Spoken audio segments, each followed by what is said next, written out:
I migranti rubano il tuo lavoro? A tale domanda sono possibili due risposte, una semplice e una più complessa. La risposta semplice è la più ovvia. No, i migranti non rubano il tuo lavoro. La risposta complessa richiede un po' più di attenzione.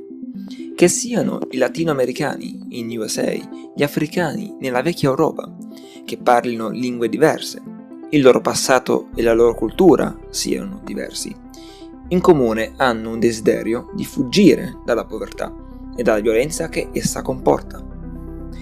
Scappando da questa loro realtà, essi cercano di trovare rifugio nei paesi più avanzati, più benestanti, sperando di trovare lavoro, un futuro per essi e per sostenere le loro famiglie.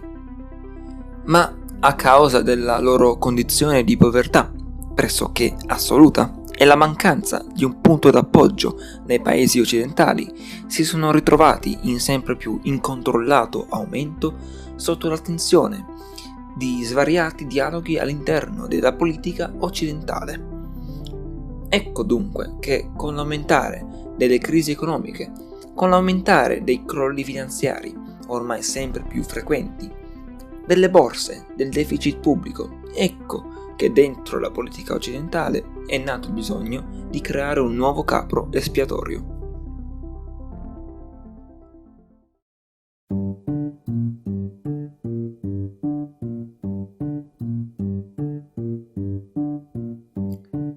Nel corso degli ultimi 30 anni è stato possibile assistere ad un fenomeno crescente e strettamente legato alle conseguenze della guerra fredda.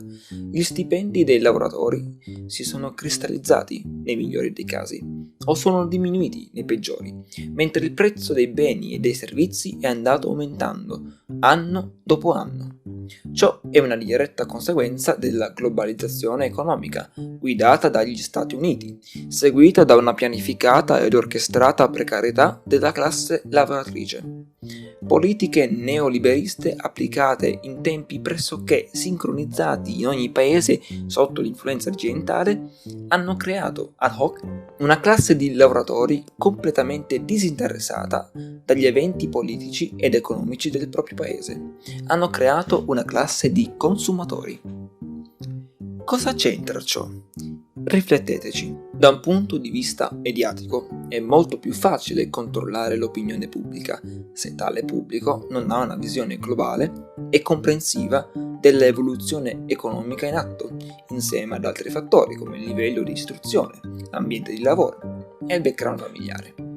Dunque è comprensibile come mai politici tipo Salvini, Meloni, Trump, Johnson, Le Pen e molti altri siano riusciti a polarizzare una massa elettorale tale da vederli o prendere il potere o diventare l'unica voce portante di un paese, esponendo finto patriottismo ma di natura nazionalista e xenofoba. Hanno venduto con successo una narrativa falsa e disumanizzante. Fanno sì che ignoriamo le cause dell'immigrazione, un fenomeno globale che non può essere arrestato, nato dalla influenza imperialista e post-colonialista americana ed europea. Le condizioni di povertà e di fragilità economica nel sud del mondo le abbiamo create noi, gli occidentali. Se fosse vero che i migranti rubano il lavoro, non li vedremo forse nei reparti alti della società? Non svolgerebbero mansioni a basso costo, eppure è così.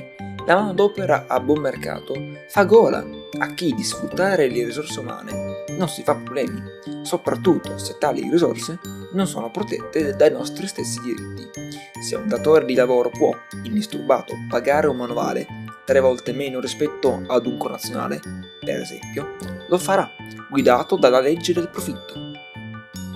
Non ci stiamo facendo rubare il lavoro da una qualche minoranza etnica, ci stiamo facendo distrarre da narrative pericolose, ci stiamo facendo mettere gli uni contro gli altri, mentre la classe dirigente sotto i nostri piedi cancella accordi, abbassa o cristallizza i nostri salari, ci toglie la voce, rimuove i diritti fondamentali, taglia i fondi per i servizi che più servono a noi, il popolo, per vivere in modo felice e nella concordia.